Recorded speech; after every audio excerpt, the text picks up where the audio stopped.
So Ryan Grimm over at The Intercept has reported recently on a private conference that Biden held with civil rights leaders that got testy. These civil rights leaders uh, grilled Biden over what they perceived to be an underwhelming start to the transition to taking power. They're underwhelmed with some of his personnel choices, and they're underwhelmed with just the general approach that Biden seems to be taking, the sort of lackadaisical attitude relative to the size of the urgency, given the obviously extreme discontent um, occurring, gripping the nation with the pandemic, the public health crisis, mixed with the depression, economic conditions on the ground. And so they really sort of pressured him, and Biden, who's been notoriously thick-skinned uh, as a candidate and now as the president-elect, when he's been questioned or challenged on anything, just sort of lashed out defensively, was sort of seemed really sort of um, self-righteous, that the sort of lip service, just the sort of rhetorical lip service that he's paid to this idea of, well, I've already made good on my promise, which was to restore the soul of the nation. Basically, Biden kept referring back to, what prompted him to run for president, his central motivation, which was to restore, I guess, the polite, you know, the civility of our politics, based on what he saw from Trump coming out of Charlottesville with his Charlottesville comments. Everyone remembers the infamous. Um, um, there were good people on both sides talk, all that nonsense. So Biden, have I made good on my word? I think I have. I'm a man of my word. That was basically sort of the tenor of Biden's sort of like really dismissive, sort of condescending response to like these real, very real concerns that these civil rights activists had in regards to what they're seeing from the Biden transition team early. And so I want to talk about this because I've been concerned all along uh, that Biden was going to be an enormous disappointment. It took me a long time during the primary to get behind him. I think it was in August that I finally decided, that I finally came to terms with the fact that I was gonna vote for Biden, and it had honestly very little, in fact, probably nothing at all to do with the candidate himself on the merit, so much as just, you know, I perceive Trump as an existential threat to democracy, and I don't think I'm alone. I think, given the record turnout that Biden just received in this election, over 81 million voters, 81,284,000 votes, 51.3% of the total. So Biden got a clear majority, which is rare, and the most turnout of anybody ever to run for president. So uh, obviously, there were external factors beyond the candidate at play here. You got the crisis in which the current administration, Donald Trump, has obviously so badly failed to meet the moment.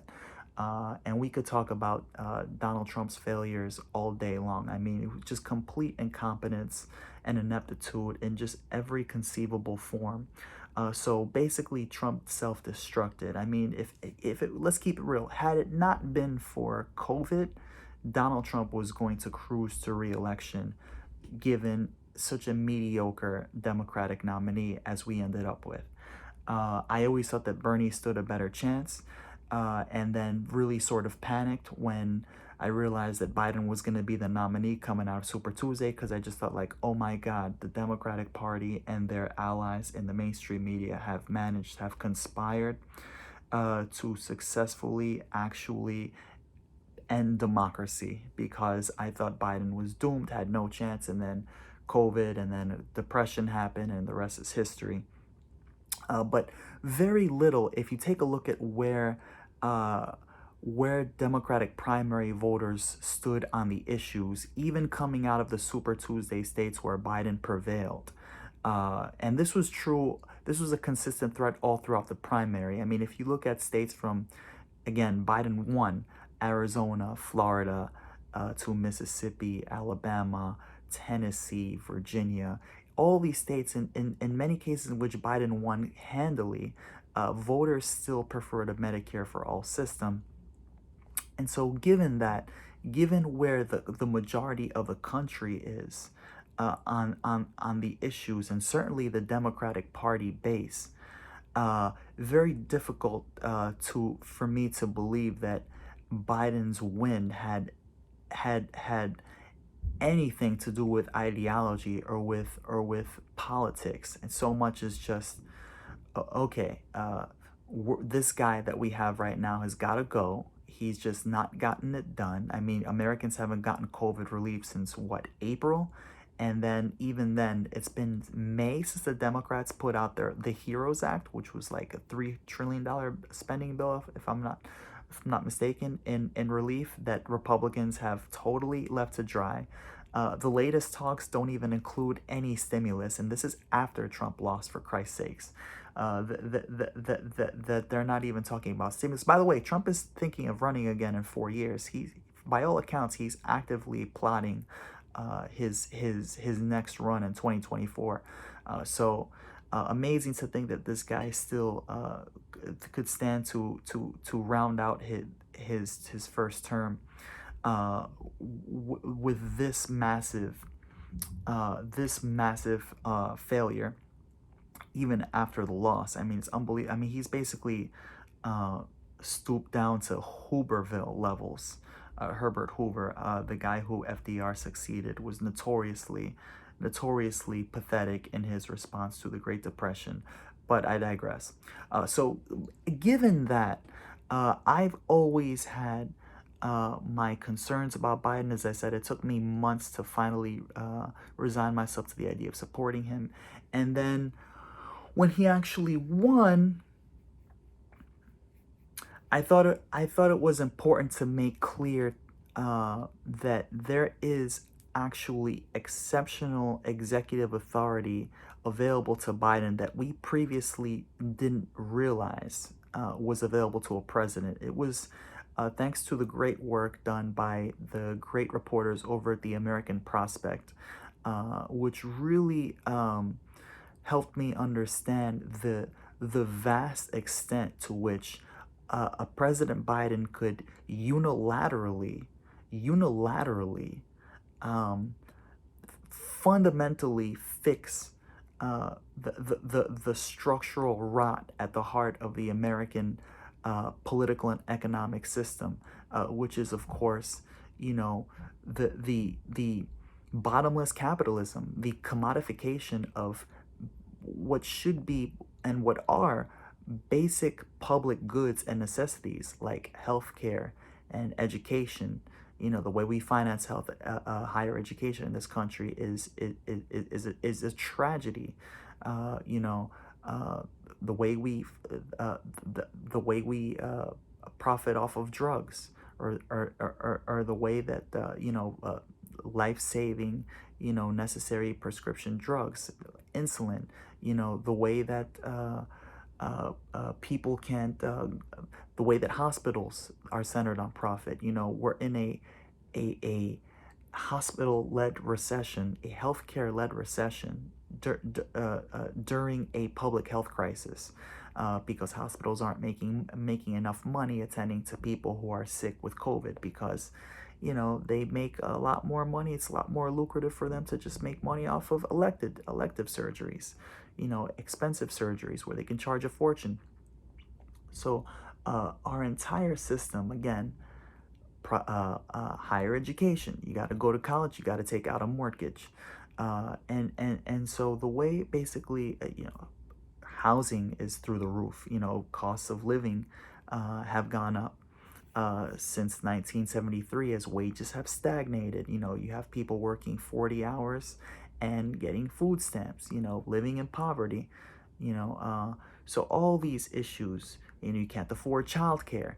The costs are through the roof, So how you going to go to work? You know, when you have a kid and you can't afford a babysitter, you see. So it's the way our entire society is run is deeply defective and frankly a house of cards. And Biden actually has the executive authority to move us all to a Medicare for all system, to cancel student loan debt for up to 1.5 trillion, which is like 95% of all student loan debt. 1.5 trillion of 1.6 trillion is publicly held, owed to the federal government. He can seize patents from greedy drug manufacturers that like to, you know, unjustly hold on to 20-year market exclusivity rights and then gouge out people who are literally dying because they can't get hold of these drugs because they're being charged $10,000 a pop. And that's all fair game. That's all in accordance with our intellectual property laws. And the federal government has the authority via executive action, just by directing agencies to go ahead and seize those patents and make the drugs available for $1 a pop. Joe Biden can do that. Joe Biden can legalize cannabis. Again, we have a deeply unjust criminal justice system over here where blacks and Latinos convicted and do time, in some cases 25 years to life because of marijuana offenses, nonviolent drug offenses, or because maybe they had a drug problem. We need to treat addiction as a mental health issue. Give people the peace of mind of being able to reach out for help if they have a drug problem, rather than worry about the stigma of I'm violating the law. Joe Biden can do so many material things, tangible good things that would materially improve the lives of people, and his rhetoric is instead to inclined to lower the expectations, insist that no, wait a second, there's only one way to get things done, and that's the traditional way. We're not gonna overstep our bounds. We're not gonna break the laws. We're not gonna breach the constitutional principles of checks and balances and what have you. And this is all a lie. This is all a cynical lie that honestly, obviously applies to Biden in this case, but expands to implicate the entire Democratic Party, the establishment wing of the Democratic Party, which is the majority of the party, as well as their allies in the mainstream media, on cable news, MSNBC and CNN, as well as the New York Times, the Washington Post. This sort of gross fetishization of the bipartisan cooperation. We have to work across the aisle in order to appease the middle, in order to placate the middle, the great middle, which is basically, honestly, let's keep it real, code for right wing. Whenever it's the incumbent president, or whenever the Democrats take power, notice there's always an emphasis from the Democratic Party leadership and from the Democratic Party aligned media to be reasonable, to not alienate the other side, to reach across the aisle and go along to get along. It's basically they've reduced our politics to these very hollow sort of theatrical arguments. It's where nothing substantive, there's no material analysis that's applied there. It's always just about the creating the impression, and it's all theater, that this is how serious adults act when they're in power, when they're in government. They're not there so much to worry about addressing the particular dire public needs, the particular needs of the public, so much as no, they're there to tell you, or to create to lead you to believe that your government can't really act for you, can't really serve you so much as it can just deal to like these really fringe things like expanding the military budget exponentially, unnecessarily, and excessively, you know or cuts to social security, and tax cuts for the rich, and you know uh, cuts to Medicare or Medicaid. Basically, outside of like that very narrow fringe, and by the way, drastically unpopular policy set, there's this sort of slavish devotion amongst the tastemakers and amongst the Democratic Party elite in Washington, as well as the influencers in the corporate Democratic Party aligned media, to convince you that serious Democrats show that they're serious, demonstrate their seriousness by basically lowering expectations to the bare minimum, just enough to keep the pitchforks at bay, and take this really incrementalist, one step at a time approach to any given urgent issue, so that sometime within the next couple generations, maybe we can treat healthcare as a human right, or maybe we can send people to young people to college without having to take out a mortgage, and not worry about drowning in debt for the rest of their lives, so that if God forbid they enter a situation where there's a pandemic that causes the economy to tank, they're not vulnerable to either immediate job loss in an entry level position, or just a contracting job market that leaves them unemployed uh, indefinitely. You know what I'm saying? Just so there's basically this sort of this great cynical distraction that Biden plays a role in, and it's also Senate Democrats. It's Biden wants you to believe that there's nothing he can do via executive action because it would constitute a radical overreach, in the same way that Senate Democrats want you to believe that there's no way that Biden and the Democrats can get appointments through an obstructionist Republican-controlled Senate without basically having to compromise their ideals, and basically surrender unilaterally, unilateral disarmament, when in fact there's something called the Vacancy Act, which is the practice very common when the president goes ahead and appoints somebody, a cabinet appointment on a temporary acting basis, with the intent of simply making the position permanent. And so something that's very easily exploitable. It's creative, no doubt, but actually very common practice. In fact, Trump has resorted to that practice in his administration.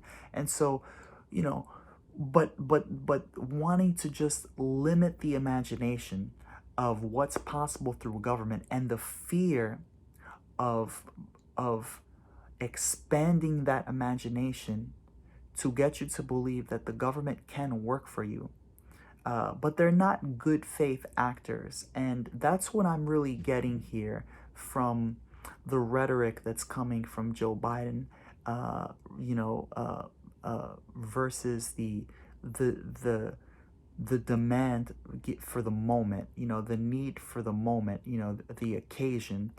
He seems to be shying away from rising to the very clear challenge. And historically, in any time this country was met with a really um, historical challenge, uh, when tensions between the North and the South escalated, racial tensions in the lead up to the Civil War, Abraham Lincoln came and declared war, and then obviously abolished the slaves via executive action. And then we all know that there was a a reconstruction, which was basically a fundamental reimagining of American democracy. Uh, we had a Great Depression at the end of the 1920s, and then we had a leader step in FDR, who understood that the same old politics, the same old, you know, deficit hawking, the same old deregulation and uh, income inequality just wouldn't just would not be enough. What just was not up to task, and wouldn't suffice. And you know we've been fortunate. We had a civil rights movement in the 60s. LBJ went big, right? LBJ signed the Civil Rights Act and then the Voting Rights Act, which racist Southern whites couldn't forgive him for, and created basically the modern day Republican Party when those whites exited the Democratic Party in Exodus. So a willingness to alienate whoever might go against you in pursuit of the greater good. And this is a historical moment, wrought with a historic challenge, and Joe Biden, I'm afraid, is not up to snuff. And I just want to be clear about that, because you understand, if we don't lobby Joe Biden, he has to know that we're watching him. And the best way for us to apply pressure on him is to be informed of, let him know that we know what's going on, so that when he tries to act all impotent, every time a Democrat takes power, it's suddenly, oh no, the presidency, oh no, very unfortunately, there's only so much I can do. Oh, it's not that the Democrats are corrupt. You see, it's just that of the Republicans, they're obstructing. It's you know, it's all bullshit. And um you know the only way, and honestly, this applies historically. FDR, for example, he didn't just come in and just with this. He obviously had good intentions and a good heart, but he faced tremendous pressure from, at the time, the heavily influential in American national politics, the Socialist Party, which at the time was an influential force in American national politics.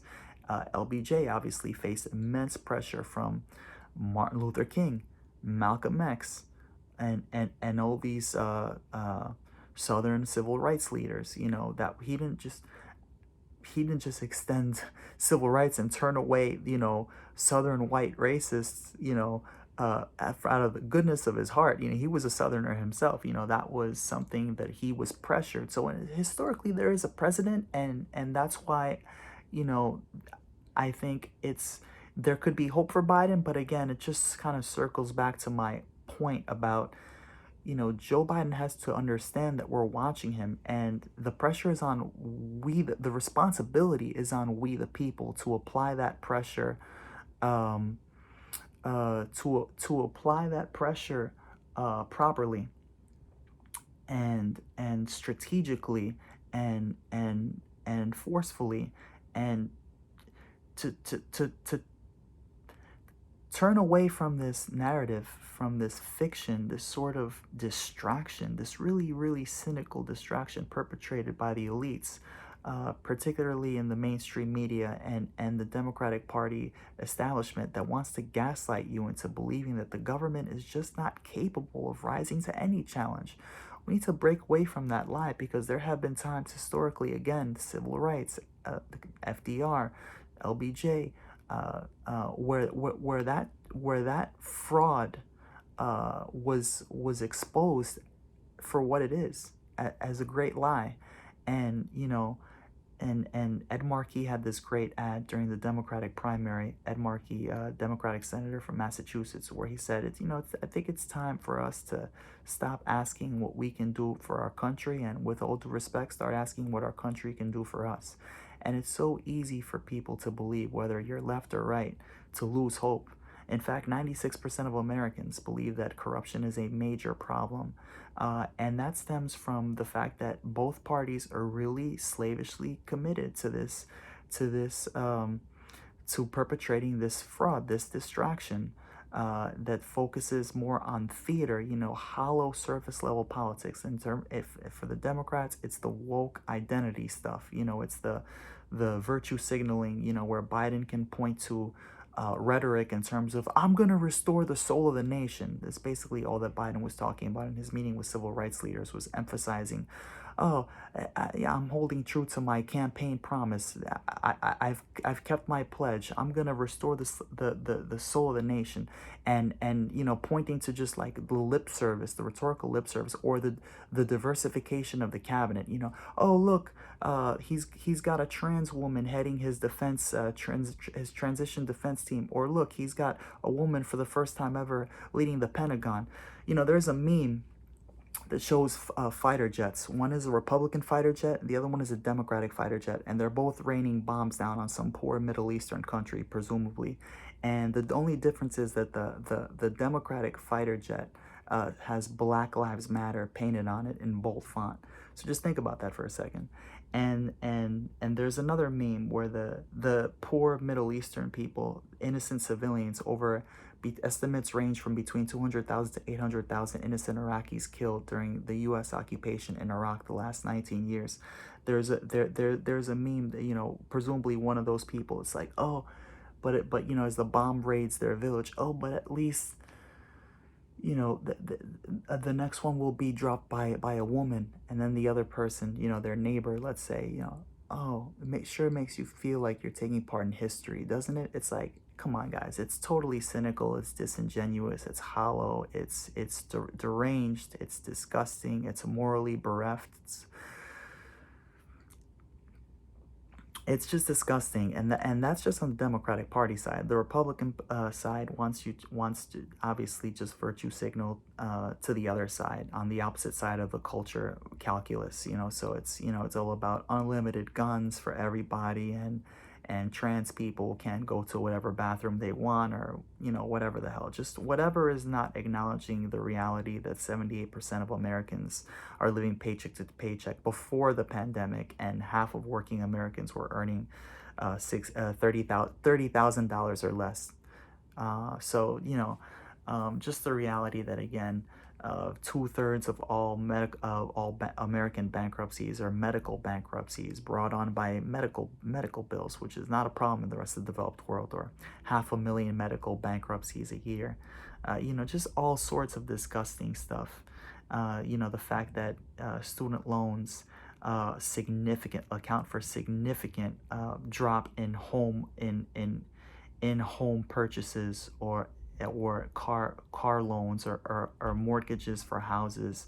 And you got some 9 million student debtors in default because they can't afford the cost with paying off their student loan debt. So let's keep our focus. Let's be clear-eyed about the tasks on hand, and about the people, the powerful elites who are committed to diverting us away from those goals, and from that vision, and from that agenda, and that policy set.